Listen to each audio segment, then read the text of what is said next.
Hello and welcome back to Misty Morrison Podcast. I'm your host, Misty Morrison, and this is episode 85 of Was I in the Wrong? Here on the Misty Morrison Podcast, we love to read or listen. We like to give advice. We like to help people look back on their situations with a 2020 vision to see how they could have handled the situations more gracefully. We try to bring common sense back to being just a little bit more common. Before we get into our stories for the day, our usual housekeeping, whether you are new or returning, please remember to engage with the content to help the channel grow. Every little bit of engagement online is free and can help build the dream. Share, subscribe, like, heart, comment, all the things. We are on YouTube, TikTok, Instagram, Facebook. Yeah. Long-form content goes live twice a week on Tuesdays and Thursdays on YouTube and podcast, anywhere you listen to podcast. And short-form content goes live 3 times daily. All right. We're doing like little twisty things with the hair to keep the shortness contained until it grows out a little bit. But it's kind of growing on me. And then glasses because I went to the eye doctor yesterday and they told me my eyes got worse. Of course, they do every time. But I'm running low on contacts. So today's Saturday, so we did glasses and it's been rough, but we're gonna make it through for a while before we order more contacts. Okay, into story number 1. Story number 1 is coming to us from r/pick A or B. A or B. My neighbor kept parking in my driveway after multiple warnings. I had her car towed, and now she wants me to pay the fee.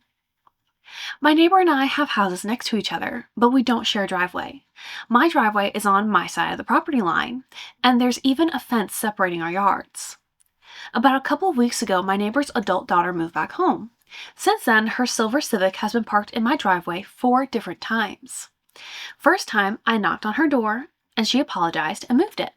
The second time, I left a note on the windshield saying it was my private driveway and asked her not to park there again. The third time, I talked to her directly. She said her daughter only needed the space temporarily and that she didn't think it was a big deal since my driveway was empty. You don't just get to commandeer spaces that aren't yours because, well, we just need it for a minute. The fourth time happened last Tuesday. I got home from work around 7 p.m. with groceries in the rain, and the same car was sitting in my driveway. No one was home. I called the towing company first to make sure I was allowed to have it removed from my property. They confirmed I could, so I had it towed. The next morning, my neighbor came over angry. She said her daughter had to pay $350 to get the car back, and that I should reimburse her because I caused the fee. I told her I had already asked multiple times. She said, I didn't think you were actually going to tow it. You could have just called me. I told her, I understand that, but I also expected my driveway not to be used after I asked you not to. Since then, she hasn't spoken to me. Her daughter texted me saying I made this into a bigger deal than it needed to be. Another neighbor told me I should have tried one more conversation before escalating because we still have to live next to each other. I know neighbor relationships matter, but I also feel like I gave enough warnings. A. I escalated too far. I had already made my point, but towing my neighbor's car over a parking issue created a much bigger conflict. I could have tried talking one more time because I still have to live next to her. B. I gave enough chances. I clearly explained that the driveway was private, and my neighbor kept using it anyway. I don't think I should have to keep asking someone to respect my property. This one is so easy for me. B. I gave enough chances. I clearly explained that the driveway was private, and my neighbor kept using it anyway. I don't think I should have to keep asking someone to respect my property, and you were right. Once should have been enough, because they knew. Before the daughter ever moved back in, and certainly she knew what her parents owned. She lived there before. No one was confused about the fact that that was your private driveway and they had no right to use it. You had already made 3 attempts. You're not even playing baseball, but you still gave them 3 attempts. You went over and asked nicely. You left a note the next time. And what was the third time? You talked to the daughter. Or you talked to the mom directly because she said her daughter only needed the space temporarily. Yeah. You went over and talked. You were very nice. You left a note. You were not as nice. And then the third time, you talked to them again. And even, the first time, they apologized. They knew they were wrong. The second time, you asked her not to park there again. You made your position clear. Do not park here again. It's my private driveway. They did it again. The third time, let's see, that you talked to her directly. She said her daughter only needed space temporarily and that she didn't think it was a big deal since the driveway is empty. You don't get to decide if it's a big deal when it's not your property. You don't get to decide how it's used. So clearly the mom did not reinforce with the daughter that you already asked them not to use it. So no, I don't blame you. The fourth time, you had it towed. And these people are so entitled. We knew they were entitled to start with because they felt entitled to use your space. Even after you said, it's mine, stay out of it. But then they have the nerve to ask you to pay the fee because you caused the fee? No, the daughter caused the fee. The daughter caused the fee by parking where she knew she was not permitted to park, by parking on someone else's property where she was not invited to be. The daughter caused the fee. They are trying to pass the blame off on you. Yes, neighbor relationships matter, but you tried your part to keep things civil, to be nice about it, while also asking them to respect your property. They are the ones who caused the rift because they chose not to respect your property. How many chances did they think that they were going to get? They already had 3. I think this was the only way that you were going to get them to respect your property. And I mean, sure, you guys probably will not be friendly anymore, but you don't have to be friendly to live next to each other. You just go in and out to your car. Don't talk to them. Don't wave at them. They broke the boundary. There was a consequence for that. They should have learned about this all when they were kids. So, B is absolutely right. You did the right thing. You had already done your part to preserve the relationship. They didn't care. Okay, that was a good one to start off with. Story number 2 is coming to us from r/pick A or B. A or B. My date asked me to split the bill after she ordered $90 worth of sushi and I had a bowl of ramen. Was I wrong to say no? Met this girl on Bumble. First date, she picked the restaurant. It was one of those places where the menu doesn't have the prices and you just kind of figure it out. That makes me so insanely nervous. I need to know in advance. I ordered a bowl of ramen. She ordered 3 rolls, a sashimi platter, 2 cocktails, and a dessert. I had 1 beer. Bill came. It was $137. She looked at me and said, should we just split it down the middle? I did the math in my head. My ramen and beer were maybe $22. Her stuff was easily $115. I said, how about we just pay for what we each ordered? She got quiet. She said, oh, I thought we were just going to split it. That's what I usually do on dates. I said, I don't mind splitting when we order similar things, but this is pretty different. She paid her share. We walked out. It was awkward. She didn't say much. I texted her later that night saying I had a good time, and she replied, yeah, it was fine. And that was it. No second date. My buddy says I should have just paid the whole thing and never called her again. He said, you made it weird over $45. But I don't think I made it weird. I think she made it weird by ordering like she was at her own birthday dinner and then expecting me to cover it. A, you should have just split it. It's a first date. $68 isn't crazy. And making a point about who ordered what on a first date kills the vibe. You were right in principle, but wrong in practice. B, you were right to say something. If the roles were reversed and you ordered $115 worth of food and asked her to split, everyone will call you a freeloader. Being on a date doesn't mean you signed up to subsidize someone's appetite. This one is also easy for me. B, you were right to say something. If the roles were reversed and you ordered $115 worth of food and asked her to split, everyone will call you a freeloader. Being on a date doesn't mean you signed up to subsidize someone's appetite. And I think you learned quite a bit about who she was on that first date, because she was entitled. She was entitled because I cannot imagine ever, first off, mistakes were made here because it should have been discussed beforehand how the payment was going to go. Are we splitting it down the middle? Are we paying for our share? Is one person getting it? That's a really big thing for me. I will not agree to go out even with a friend unless I know who's paying for what, or if I know that regardless I can afford to cover all of it if needed. So next time you're going out on a first date, don't just discuss the place, but discuss how the payment's going to work out. Just be upfront about it. Saves the awkwardness at the time of the date. But she was entitled when she decided, first off, when you know that there's no prices on the menu, you know it's probably going to be high. That's just the way that is. They're not putting the prices on there because they don't want you to know. But also, like, it was very visually obvious how much more she ordered and consumed than you did, how much higher priced the things she got were. And she just fully expected that she was only going to have to pay for not all of what she ordered because she thought, oh, we'll just split it down the middle, regardless of the fact that I got 3 times more food than he did. That's not fair. That's not equitable. You should never walk in somewhere, unless it's been previously discussed, you should never walk in and sit down and eat expecting that someone else is going to cover it for you, even part of it for you. What you asked for was not unreasonable. What you pointed out was accurate. If she couldn't handle that, maybe her expectations were off. But I don't like the way she handled it. Because, I just thought we were going to split it. That's what I usually do. You can't just assume that's what's going to happen every time. She was taking advantage of the situation because she thought she could just get quiet and awkward and you would just go ahead and split it. No.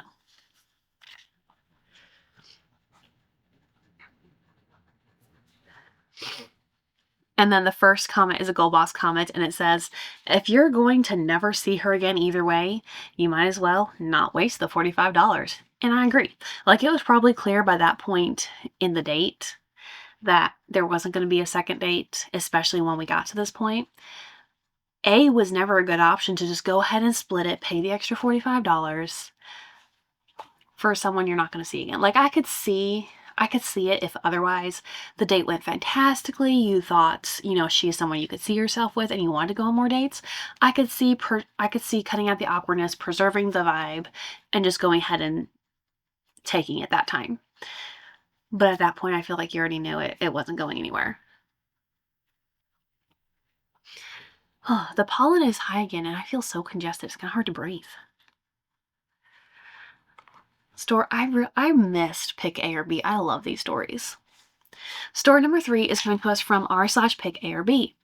A or B. Should businesses be required by law to donate safe, unsold food instead of throwing it away? I immediately know my answer. But we'll read it. I work part-time at a bakery, and at the end of each day, we throw away unsold bread, pastries, and sandwiches that are still safe to eat. The frustrating part is that we aren't allowed to give it away. Company policy says leftover food has to be discarded instead. I understand why businesses worry about liability, food safety, and logistics, but it feels strange that perfectly edible food can end up in the trash while some people in the same community are struggling to afford meals. France passed laws requiring large supermarkets to donate eligible unsold food instead of destroying it. Should the U.S. consider something similar? A. Yes, if food is safe to eat, businesses should be required to donate it instead of wasting it. B. No, businesses should decide for themselves because government mandates create liability and practical problems.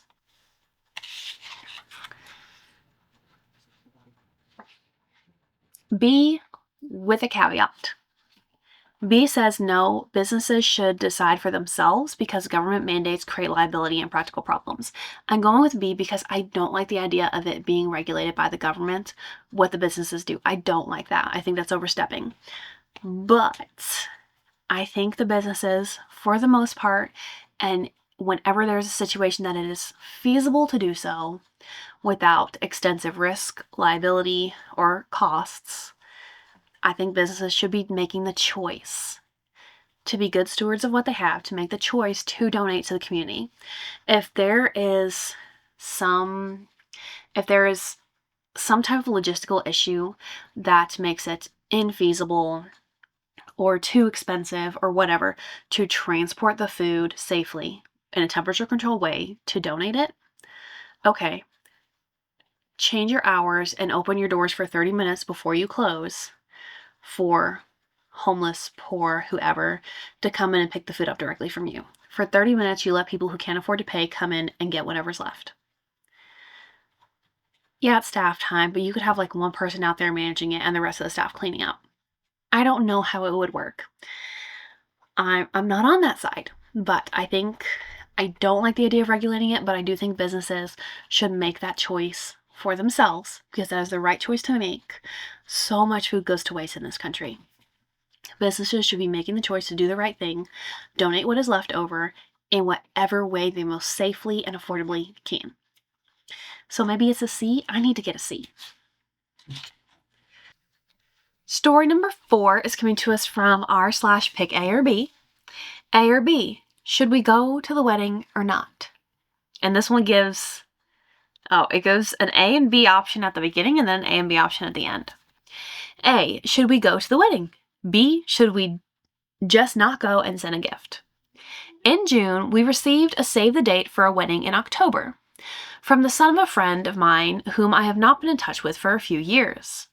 It's not that anything happened between us, we just lived different lives and grew apart.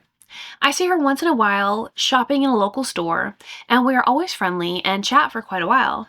I don't know her son, only met him as a toddler, and don't know the fiancé at all. My husband, though, has always helped this woman with her yard work as he owns a landscaping business, and she went through a terrible divorce quite a few years back.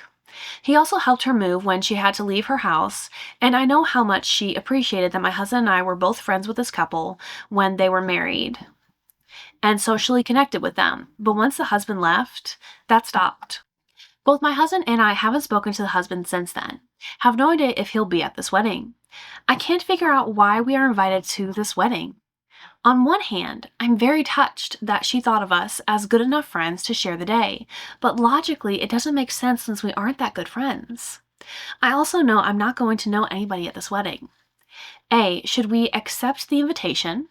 I'm thinking maybe this means a lot to my friend. She's trying to repay my husband for all the work and help he's given her through the years. B, should I just send regrets and a nice gift? I'm not looking forward to going to a wedding where I don't know anybody. Same for my husband. Also got invited to the shower, which I know I'm not going to attend, but we'll send a gift. I don't know the bride or the groom. As a person with a very small social battery, this one's also easy for me. B. B to the first one, should we just not go and send a gift? And B to the second one, should I just send regrets and a nice gift? I'm not looking forward to going to a wedding where I don't know anybody. Same for my husband. It is so uncomfortable to go to a party like this big, huge group of people, only to find out that you don't know anyone there, you don't have anyone to talk to. Maybe the hosts are the only ones that you really know, and the hosts are so busy with everybody, you're barely going to get to talk to them. I hate attending events like that. It stresses me out. It's uncomfortable. I don't like it. If I can opt out of it, I do.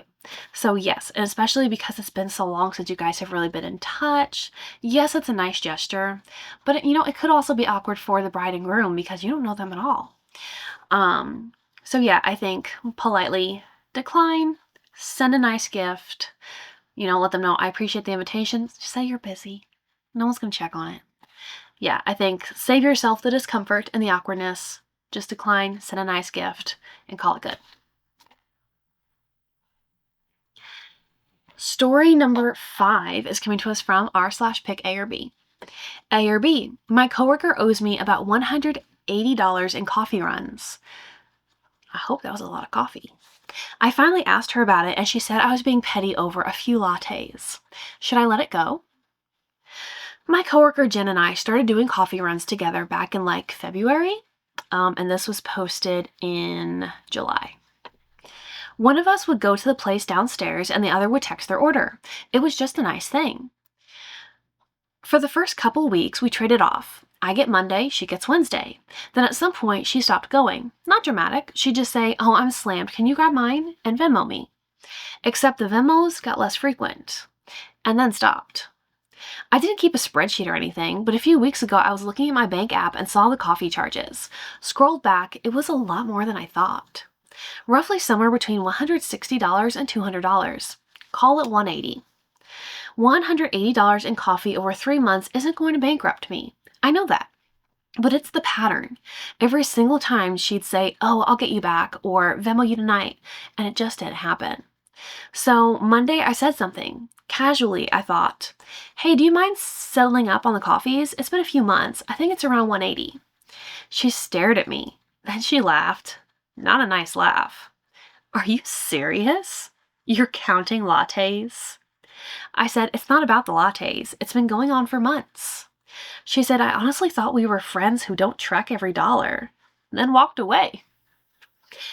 She Venmo'd me $40 that night with an eye roll emoji. No note. We haven't done coffee since, which honestly might be the answer right there. A, $180 over 3 months isn't worth the tension. You work together every day. Next time, just don't offer to grab her anything. B, she owes you money, and the eye roll emoji tells you everything. She's making you feel bad for asking about your own money. Don't do her any more favors. Let me reread what these options are.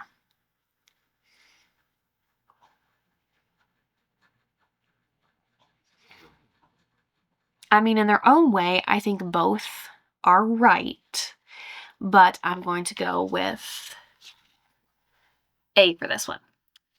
$180 over 3 months isn't worth the tension. You work together every day. Next time, just don't offer to grab her anything. And even though you said it won't bankrupt you, for some people it will. For some people, you know, that $180 is the difference between whether or not the lights stay on or whether or not there's food in the fridge. But besides that, she knowingly took advantage of you. Because, and I know people can be forgetful, but if I was a person who owed you money, first off, I wouldn't have forgotten. I know I owe you money, and I would have felt bad about it and like paid you back as quickly as I could. If I couldn't afford it that day, I would have told you so before you went and paid for my coffee to make sure you were okay with that. But when you asked, when you said, hey, do you mind settling up on the coffees? If she had forgotten, she should have been apologetic. Oh my gosh, I completely forgot. Yes, I'll pay you tonight, or I'll pay you on payday, whatever. But she was not apologetic. She was offended. She did not take you seriously. And she like tried to wiggle out of it. I don't like that. That's not good behavior. And yes, the eye roll does tell you everything. She knows she owes you money. She doesn't care about it. She never intended to pay you back for it. Like the whole, oh, I'm slammed, can you just grab mine? And then the Venmos became less frequent. She just kind of like coached you into the situation where she was able to take advantage of you.